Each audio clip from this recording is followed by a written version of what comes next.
Sitting with Steve.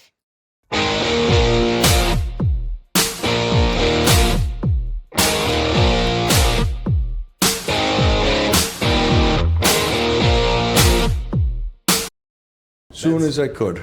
As soon as you, what was that first job?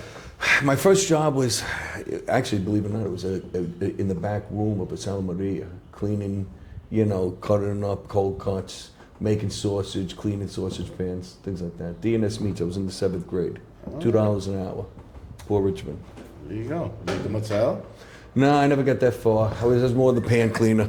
You didn't make it to I didn't get to the mozzarella. Mozzarella cleaner. No, didn't get that far. You got further. Listen, now I'll be in control of all the food. I'll be making a variety of American, Italian, German classics right here. And we're way past the mozzarella. Way past it. Eric Bischoff. Yes, sir. Nice to meet you. My pleasure. Julia. Nice to meet you. Haley. Nice to meet you. We're here with the Bischoff family. And I'm telling you, every person who's been successful starts young. How young did this structure that we're sitting in, the Kreischer Mansion, when did this thing start? Like, when was this built? Well, it started when Balthasar Kreischer had moved to Manhattan in Not Bert Kreischer, just... No, Balthasar Kreischer. There is a famous Bert Kreischer out there. Correct. And if we could get Bert here, that would be very good. Well, I think this is the first step to getting Bert here. Bert, you don't have to wear your shirt, nothing. Come through. Balthasar Kreischer was a Bavarian resident in Bavaria, Germany. His family had a lineage of creating fireproof brick, fireproof masonry in Germany. So when you see cities like Stuttgart, Berlin, Vienna, Prague, and Czechoslovakia, his family had a hand over generations in building those cities. However, here in the States, we didn't have masonry. The Italian and Irish immigrants and the Polish immigrants and such came over. They took the trees, like you see outside, and they built their own houses. They did it quickly, they did it cheaply. And they did it in a high-density manner in Lower Manhattan. So in the year 1835, there was the Great Fire in New York City, and it burned down 65% of Manhattan. It was the biggest fire in the history of the country. It displaced nearly 600,000 people. The Kreischer family, and Balthasar himself was a very young man in Germany, and he saw this as naturally a business opportunity. He had a proprietary fireproof brick blend. He came to America. He built his first factory in the Lower East Side and became a moderate success. The problem was that he would run out of clay because Manhattan sits on sand. So as the years went by in the very early 1940s, just through different excursions searching for clay, he came upon Staten Island by boat, and he discovered Clay Pit Pond. Oh. Right? And he purchased Clay Pit Pond, and he knew at that particular point that he was going to be wildly successful, probably one of the most successful Americans in that time. He had bought Clay Pit Pond, and then in short order had built the fireproof Kreischer brick manufacturing company right across the street from this building. It was the largest commercial factory in the city of New York, over 40,000 square feet. It sits where the tides sit now. And he would dredge clay from Clay Pit Pond by horse and buggy, bring the clay to the fireproof brick manufacturing company, and then by barge take it to downtown Manhattan. And paying for that brick, paying for that clay, or pardon? Paying for that clay, or just taking it from the ocean? No, taking it right from Clay Pit Pond and by ocean, by barge, taking it right to downtown Manhattan. Now, if you look today, and I'm sure you spent your time in downtown Manhattan in your career, when you walk around Stone Street, what do you see? Historic landmark buildings. Yeah. Francis Tavern, Stone Street, South Street, Seaport. Take a good look because this guy built most of it. And if you go uptown to Barnard College, Columbia University, many of the landmarked portions of those buildings are Kreischer bricks. And so many more. Astoria, Queens. He built most of the city. Regrettably, a lot of those structures are no longer here. But the ones that were landmarked in time preserve this fellow's bricks. So after quite some time, he became wildly successful. Like I said, he was what you might consider, dare I say, a Donald Trump of today, a Bill Gates of today. He was part of a higher echelon of crust of folks in the United States. He had Hanging out with Cornelius? well, I'll actually tell you a little story about Balthasar and Cornelius. So he built a 26-room mansion on Saginaw Avenue. At the time, it was the largest single-family residence in the city of New York. He then partnered with Cornelius Vanderbilt to build the North Shore Railroad. He had, I think, 7 children. His youngest daughter, Louisa, married Albert Steinway. You ever hear of Steinway? Correct. What do Steinways make? Pianos. The greatest pianos in the world. They do. You know what the problem was? Albert didn't have any money. So they went to Balthasar. Balthasar gave them as a wedding gift $75,000 and began the International Steinway Piano Manufacturing Company. This guy. Towards the end of his life, his sons were taking over his business. He wanted the sons to be close to the manufacturing company, and he built the twin Kreischer houses, one of which you're sitting in now. The other one is right across the way here, but you can't see it because it's no longer there, for his sons Charles and Edward, who eventually took over the brick manufacturing business.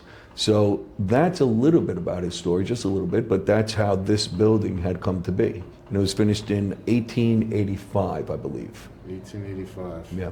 Okay. That's where it started. He was likely 10 to 12 when he started working. Maybe younger. These days for you, what keeps you up at night? So, you know, I sleep very comfortably. I don't worry about this project or other projects Julie and I are involved in. You know, when we do projects, we have a plan and we have a comfort level and a confidence. We didn't just do this on a whim. We knew that this is a special place. It wasn't easy. You know, the restoration that's here is probably about as challenging as it comes, because we're restoring a building that's 150 years old. This building's a national landmark. It's a city landmark.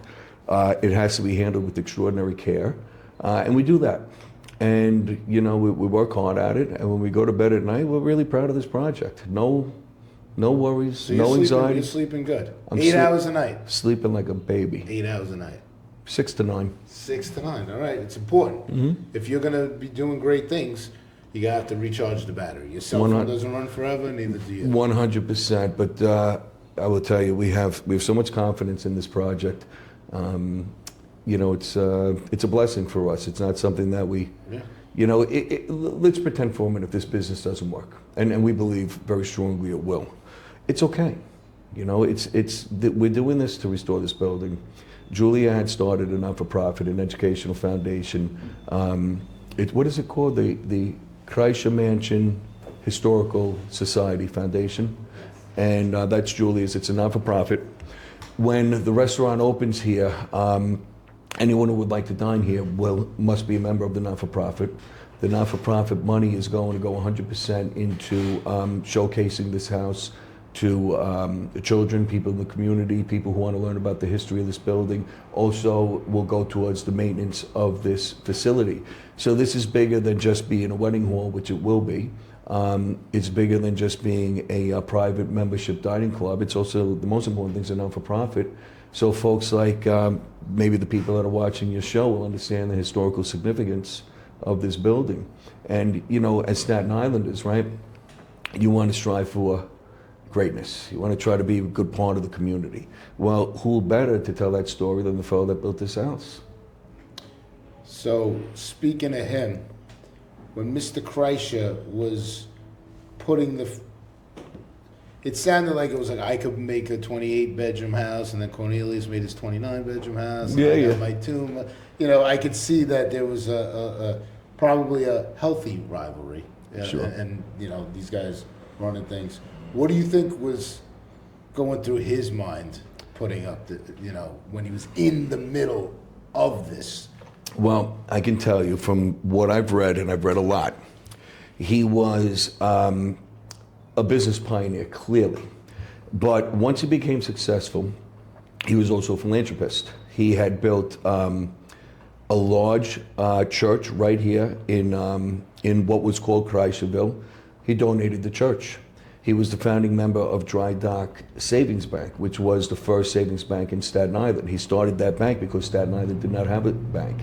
He was a founder of an association to help poor and underprivileged people. He was a real pioneer, but he was also a real philanthropist. And I think that drove him.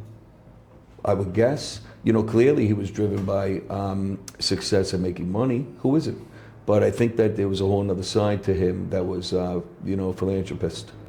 It sounded like he was a community builder. Yeah. He saw that, Staten Island wasn't always, Staten Island's like the Sicily of New York, right? Mm-hmm. We're kind of like on the side here. Mm-hmm. Sometimes you get resources, sometimes you don't.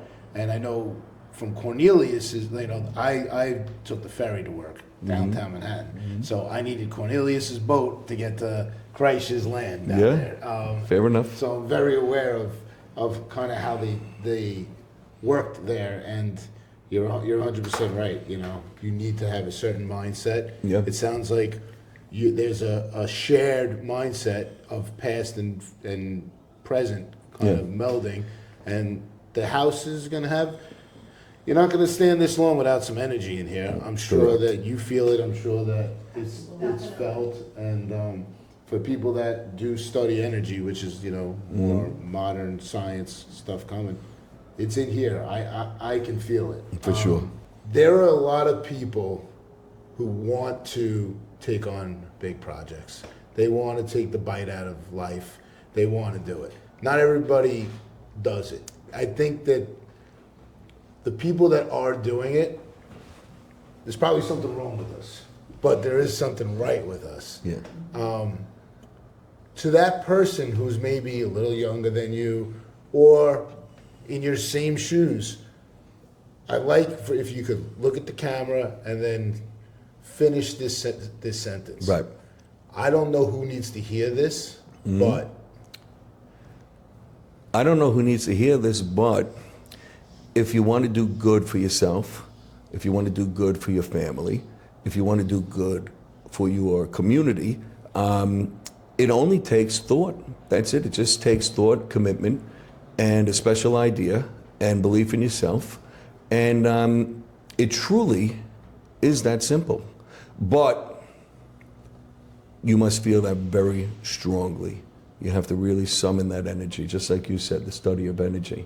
If you have a real energy for certain things to succeed, you will. And if you just want to succeed to make money, you will fail. If you want to succeed to make better things for people, to help your community, to do things that are special, and you have an energy to do it in a big way, you'll be a big success. Awesome. Yeah. Awesome. I don't know who needs to hear that, but you just heard that. Back when all of this historical work was being done, I'm sure somebody bamboozled Mr. Kreischer somewhere down the line. I'm sure there was a fire in a warehouse. Mm-hmm. I'm sure something happened that completely set him back. I like to talk about making lemonade out of lemons. Mm-hmm. I literally think that's how victory in life it comes. You take those challenges, you transmute that energy, and you put out lemonade. And the people who get that right figure it out. Is there anything that you can think of in your studying of this place and the land and the man where he had odds at him that he had to really? Well, look, his story, if you know all of it, and I certainly don't, I don't pretend to, but he had been marred with quite a bit of tragedy. First of all, let's start with his German heritage. I'm from Germany. My mother in any way was born. I'm a German American. He was also from Bavaria, came here. The town was named Kreischerville after him. He employed, I think at his peak, over 900 people, many of which lived in this neighborhood. They named the entire town after him. In World War I, being German wasn't a very popular thing around here. So they actually changed the name of the neighborhood from Kreischerville to Charleston. His son's name was Charles, and out of kindness for Balthasar Kreischer, they called it Charleston, but they would no longer carry a German name. He had two sons that were to run his business, Charles and Edward. And if my memory serves me, I believe it was Edward who committed suicide. right in front of the brick manufacturing company after Balthasar had died, because the mastery of the business was no longer there. The twin Kreischer house had burned to the ground in 1931. Perhaps not too much of a coincidence that was 2 years after the Great Depression. I believe the brick manufacturing company itself had also burnt to the ground in 1927 and was never rebuilt. His first wife, Carolyn, had died during birth of their final child. So, like any human journey, you are going to have your sorrows, your grief, your setbacks. But if I can only assume, based on what I know, Balthasar, like many other successful people, you must overcome your challenges in order to be a big success. And if you find me some very successful person that has not had their challenges, I define anyone to show me that. I don't believe that exists. I think that the really successful people are the ones that can manage their challenges and make positive outcomes out of the challenges. I think that's 100% right, and I think a lot of people are afraid to be challenged. Mm-hmm. So I asked that question because we talked about all the things he had, but look at that story. How many people can get up from that? Right. Your son commits suicide, Mm-hmm. like a lot of people. So what right now, what's the big lemon in your jar right now? Like what's the thing that is it? Steve, I wish I could tell you there aren't. We didn't discuss this, but I may as well talk about it now. This is going to be a wedding facility.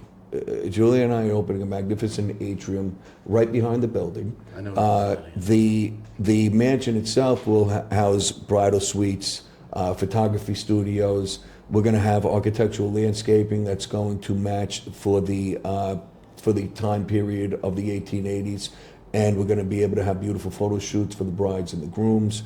And we think, there hasn't been a new wedding hall in Staten Island in a very long time. We think we're going to have a really special place for people to get married here. It's going to be quite exclusive. We're aiming to do one wedding at a time, so you do a buyout for the whole facility. We are beginning to assemble our culinary team, which we think is amazing. And we think we have all the right ingredients here to make something really special for this community.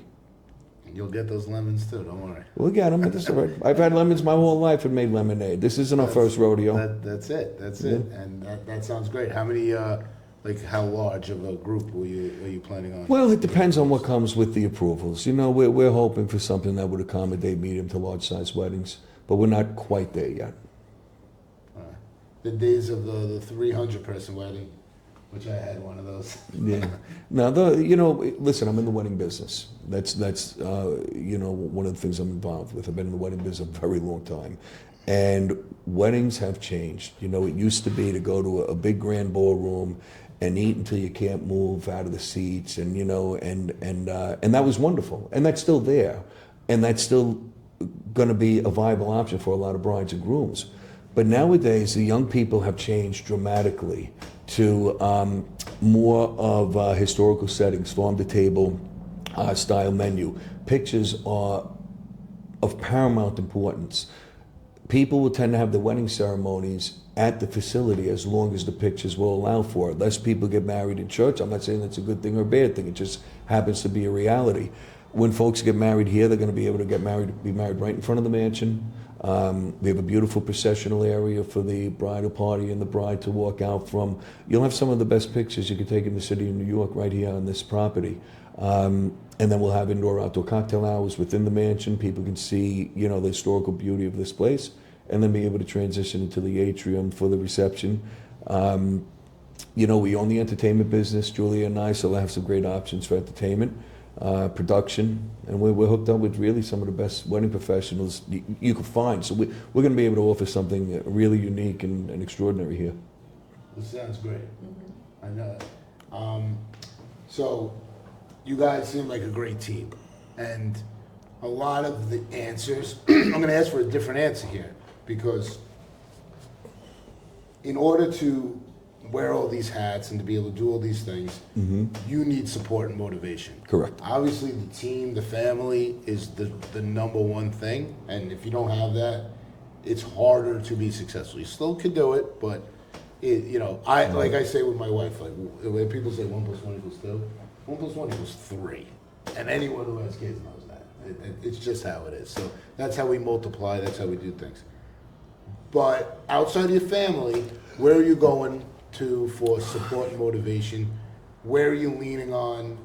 What is the thing that you can kind of... Man, I've been lucky my whole life. I have great friends. I have a good family. I have Julia. I have the kids. I have good belief in God. I have a lot of energy. And, I keep my disposition very positive. I like to help people. That comes back to me, that it always has. I've had a series of successful businesses. I've had some failures, no doubt. So I know what it's like to fail. I also know what it's like to succeed. And usually the common denominator for success, one of the most important ingredients, is your positivity, how your energy will reflect into that project. So, I have, listen, I've had my challenges like everybody else, for sure. But I've learned, particularly as I've gotten older, if you believe in certain projects and you're realistic in terms of your pathway and your pathway to success, and you're reasonable, you'll do it. You'll do it. And I've had so many different business projects in my life. Most have worked out pretty good, not all. I've never felt that strongly about a particular project I'm involved with in this place, because this place is bigger than me. It's bigger than Staten Island. This is a real piece of American history. And once that is honored properly, there's just simply no way that this will fail. Balthasar Kreischer does not fail. And it seems like Eric doesn't either. Eric Bischoff does not choose that either.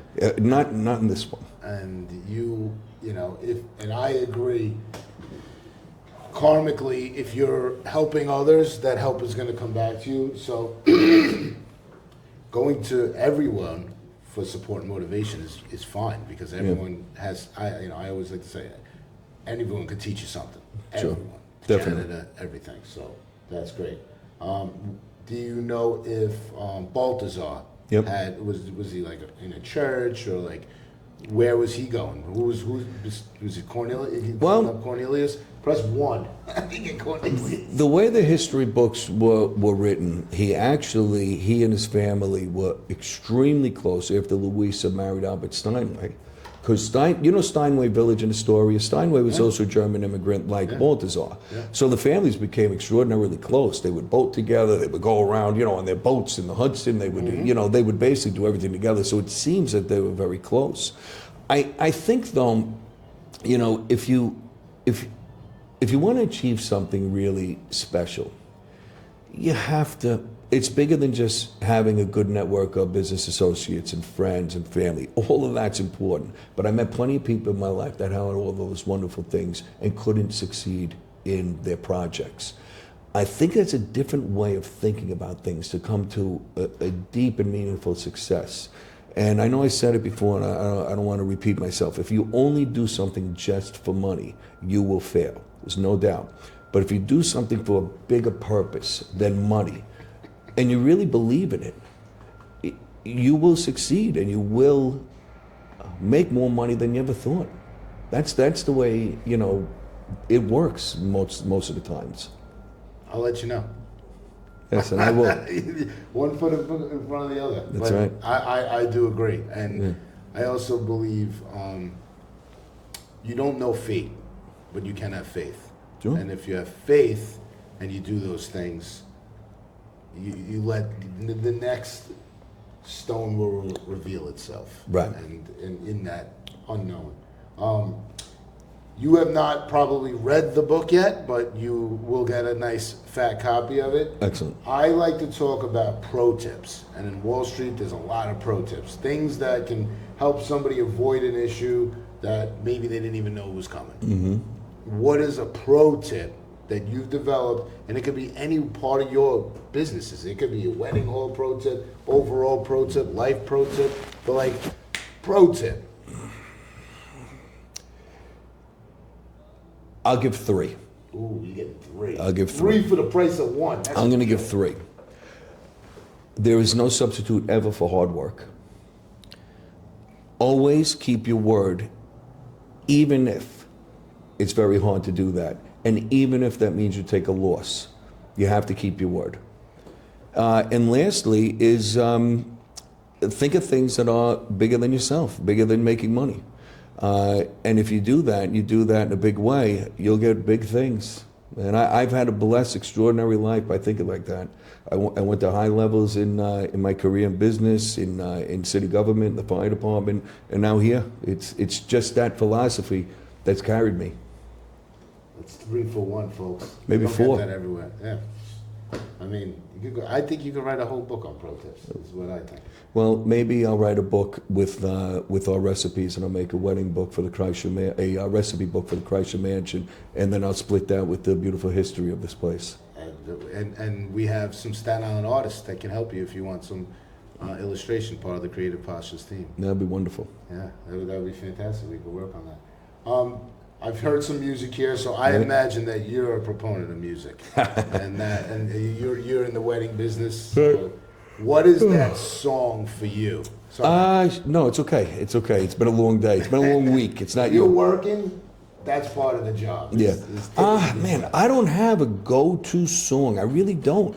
You know, I'm in the DJ business, so I listen to everything. I really do. But when I'm here and I'm in my zone, I just like light music, just background, you know, and keeping it light, you know, just something never too heavy. Because, you know, in the wedding business, it's very intense. It really is. So I don't need that, you know, when I'm here in my office or when I'm in the car. I listen to yacht rock. Yeah, we're going to a yacht rock concert in August, so you know, so that's kind of my go-to stuff. You know, a little Take It Easy, sure. A little Eagles, a little Jimmy Buffett. Yeah, man. I'm sure you're a Buffett. You're a parrot head. It looks like. Yeah. Been down to Key West many times. Wasting away in that Margaritaville. Yep. How about a mantra or a quote that one of those things that maybe you always repeat, and it's like. Well, let's see. You know, I actually love one quote that sticks with me, but it's not a business quote. Okay, it's a life quote. Did you ever see The Shawshank Redemption? Of course. Right. I am Andy Dufresne climbing out of that pipe. Beautiful. Excellent. And I know the feeling. So do you remember the quote on the wall? What was the quote? His judgment cometh, and that right soon. Right? Yeah. You know, basically, it's a biblical scripture, and what it means is you're going to be judged based on your actions in life. You know, so I believe that. I believe, you know, no one is perfect. I'm far from it, but you know, my actions here have been positive for the community, for me, for my family, and you know, I'll be judged by that, and you know, I've done okay with keeping with that philosophy. I would say so. Yeah. Do you know if there was any quotes or anything inscribed in this house? Any like odd, like, oh, would you look at that? Because there's some weird things in here. So. Yeah, there's some wild stuff in here, and you know, the house has a little bit of a sordid history. I'm not sure if you're aware of that or not. There was a murder here in 2005 by a caretaker. You know, some sort of criminal activity. So there are some nefarious parts of the history of this house, and that's fine. I'm not aware of any, you know, positive quotes that Balthasar might have had. I'm sure there is, but you know, the problem with history is that history becomes erased when it's not honored. That's the problem. And I wish I knew things that inspired the Kreischer family, but I don't. But the best that I can do here is tell about the things that we do know. Honor the things we know about their family and about him, be able to share with the community in a way that it can inspire people. This guy's an inspiring guy. Who can do what he did, you know? Coming from Germany as an immigrant and becoming one of the richest men in the country and building the greatest city in the world. I mean, him and a few others rebuilt that city. Julie and I scoured the property here We own just about 3 acres of this. And so far, we've come to find a grand total of 11 bricks. That's it. 11 bricks, Kreischer bricks. You know where some more are? No. Kilmeyer's. Yeah, oh, so funny. Outside Kilmeyer's. Yeah, say they're all the Kreischer. Kreischer. So I've asked them in the kindest of ways if they would allow me to return my bricks to me, and I would repave their, their walkway, but they haven't yet done it. And I'm hoping that when the place takes off and they understand the not-for-profit aspect of this business, perhaps they'll reconsider. We've sat with Kim over there. Very nice woman. And hope there. I'm sure that good people can find a good result. Excellent. That's what I would say. But I do remember seeing those bricks. Yeah, so do we. And I'm sure there's more, but we found a grand total of 11. But isn't that sad? The guy had to, rebuild Manhattan, and on his final parcel of land here in Staten Island, we could only come across 11 of the original Kreischer bricks. Hopefully we'll find more. We haven't given up yet, but that's where we're at now. Every brick's going to be framed, have a story behind it, and be part of the non-for-profit. We may gift some to people that have helped us. Absolutely. So every episode of Sitting with Steve, and this is going to be a 2-part, could be a 3-part, we'll see, episode, because it's going to be And I would love nothing more for you to come back, Steve, when the product is finished and you see the magnificence of this place. Progress, not perfection. It's all about seeing it like this, because people should know that before they see the final product and they know what kind of went into it. Yep. But every episode, I like to end with the same thing. This is the shining light that keeps me moving forward, and it's gratitude. And I'm really grateful that you reached out. I'm grateful to meet your family, your wonderful family, and to hear this, intriguing and illuminating story of the history of the place that a lot of people live. What do we have? 500,000, 600,000 people on Staten Island right now? There's a lot of people here. Do you know the history? It's one of the oldest histories of New York City. A lot of it is undisturbed. This still stands. This doesn't stand everywhere, right? In a lot of places, it gets knocked down for Pave Paradise, put up a parking lot. It could be easily done. You got buses right there. So I'm really grateful that you are holding that space for the space, that you're coming into it with all these great intentions. And thank you so much for allowing me to be here. And I leave it to you and anybody else who'd like to jump in and tell me, what are you grateful for? Julie, I'll let you go. What am I grateful for? There are so many blessings that we have as a family, as business owners, that I'm grateful for all of it. I'm grateful for every day. I'm grateful for everyone that works with us and for us, and each other and our kids and our family, and just the opportunity to be able to bring a piece of history into the present and hopefully go forward into the future. Absolutely. Want to jump in?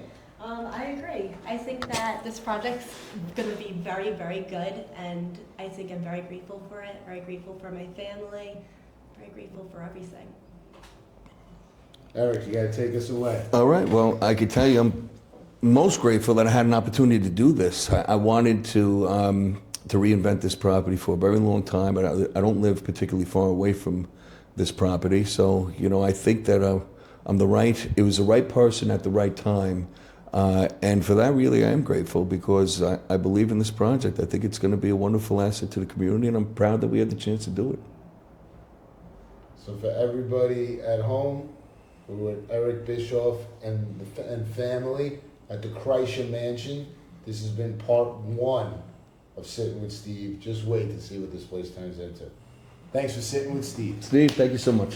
Thank you. Thank you so much. Thank you.